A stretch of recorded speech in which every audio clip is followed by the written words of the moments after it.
सभी दर्शकों का मेरे YouTube चैनल श्री जय पर स्वागत अभिनंदन। आज अपने चैनल की शुरुआत अपने माँ पिताजी जो मेरे आराध्यों के आराध्य हैं उनके संबोधन से शुरुआत कर रहा हूँ। चैनल बनाने का मुख्य उद्देश्य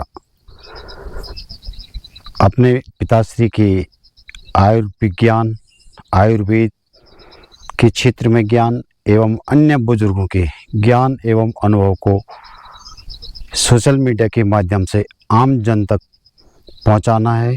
इसके अतिरिक्त इसको नई पीढ़ी के लिए संजोए रखना है। इसके अतिरिक्त मैं अपने YouTube चैनल के माध्यम से अपनी संस्कृति, अपने रीति रिवाज, अपने रहन सहन, खान पान और किस तरह प्रेरणादायक किसी को प्रेरणा देना आदि विषयों पर आपके सामने अपने ब्लॉग के माध्यम से प्रस्तुत करूंगा। आप सभी महान भावों से आशीर्वाद के रूप में यही चाहूँगा कि आप मेरे YouTube चैनल को सब्सक्राइब, लाइक, कमेंट और शेयर ज़रूर करेंगे, जिससे मुझे प्रोत्साहन मिलते रहे। तो ज़्यादा न बोलते हुए आज की वीडियो की शुभारंभ अपने पिताजी के संबोधन से करूँगा, जिनका आज का विषय है कि हम मनुष्य क्यों हैं। तो आज का विषय है मानव पे। तो सुनिए पिताजी के शब्दों में मानव पे। मैं एक मनुष्य होते हुए धरती पर इग्लू से इमारतों तक रहते बसते, गिरी कंदराओं से सागर तलों तक उत्पन्न होकर वितरण करते समस्त प्राणियों की कुशल कामना करता हूँ। सबके कल्याण की कामना करता हूँ।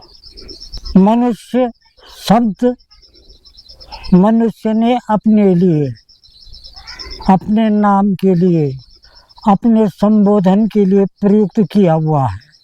आशय भेद से मनुष्य का अर्थ है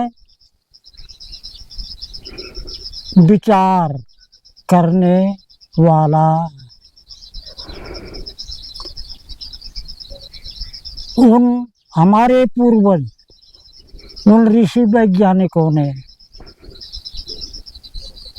उन धिया पशु अर्थात विचार संपदा के धनी हमारे सनातन धर्म के भारतीय मूल संस्कृति के संस्थापकों ने ये शब्द मनुष्य के लिए प्रयुक्त इसीलिए किया है क्योंकि मनुष्य ही विचारवान प्राणी है। और ये भी कहा है मनुर्भव। सारी धरती पर भी प्राणियों में भूख, प्यास, भय, जनन प्रजनन और सुख चैन से रहने की इच्छाओं की समानता के बावजूद मनुष्य विचारशील और मननशील प्राणी है।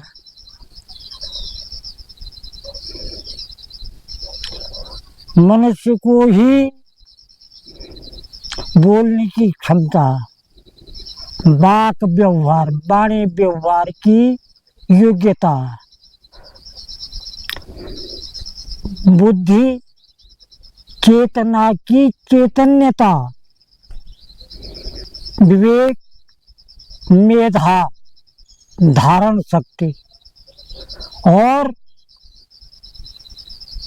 चेतना के अभिप्राय को व्यक्त करने की शक्ति का परम प्रसाद प्राप्त होने से मानव अर्थात विचारशील और मननशील प्राणी होने से मनुष्य मानव कहलाया है। मैं इस अवस्था में आज के हालातों को देख करके, सुन करके अत्यंत दुखी हूँ। सबके जन्म की प्रणाली एक ही है, सब इस धरती का दिया हुआ ही खा रहे हैं।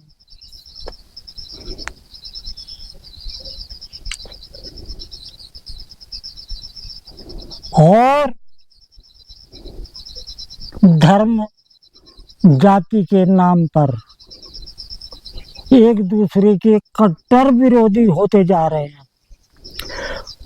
कट्टर विरोधी ही नहीं बल्कि खून के प्यासे हो चुके हैं। वक्त ने ऐसा क्यों किया? किसी से कहा नहीं जा सकता है, किसी को पूछा भी नहीं जा सकता है। मेरी तरफ से ये स्वयं हमें विचार करना होगा। हमारे ऋषि वैज्ञानिकों ने हमें वह संपदा, अपनी वह विचार संपदा दी है जिसको हमारे आज के धर्म के लिए, क्या हम स्वयं भारतीय ही नहीं समझ पा रहे? हमारी एक, बल्कि उसको मैं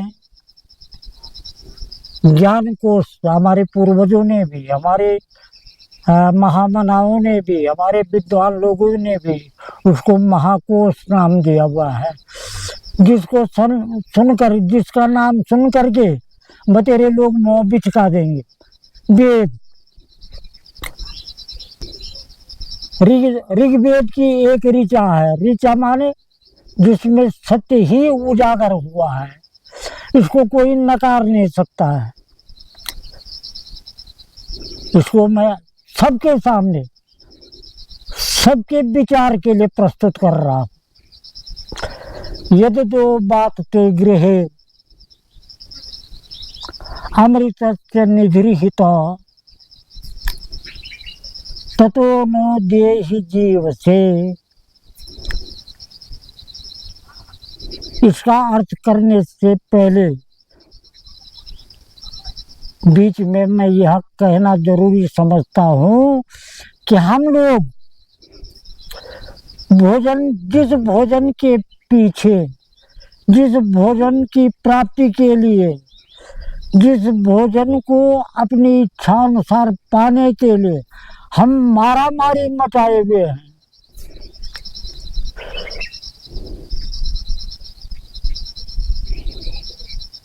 उस पर मैं ये कहूँगा, और उन ऋषियों ने भी यही कहा है कि हम जीवित रहने के लिए भोजन नहीं करते हैं,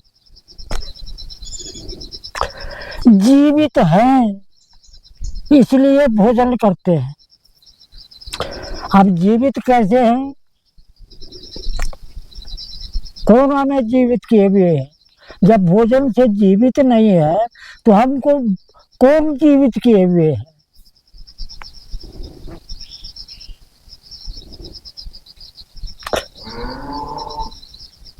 वेद की ही अनुकृति कठोपनिषद का एक श्लोक है, वायुर्यथेको भुवनं प्रविष्टो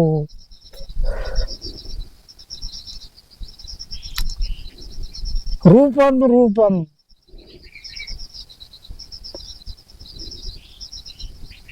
बहुरूपो बहुश्च एकस्तथा सर्वभूतांतरात्मा रूपम रूपम प्रतिरूपम बहुश्च। वायु एक ही है। अब मैं साफ कहूँ, मुझे हिंदू के लिए भी और मेरे भाई मुसलमानों के लिए भी मेरे ही भाई ईसाइयों के लिए भी, बौद्धों के लिए भी और सिखों के लिए भी और अन्य जितनी भी जातियां हैं, माने इग्लू से इमारत तक जितने भी प्राणी जहाँ रहते हैं वायु सबके लिए एक ही है। अब उसी वायु को ग्रहण कर रहे हैं। हमें मननशील होना है और वास्तविकता पर विचार करना है, ये मेरा निवेदन है।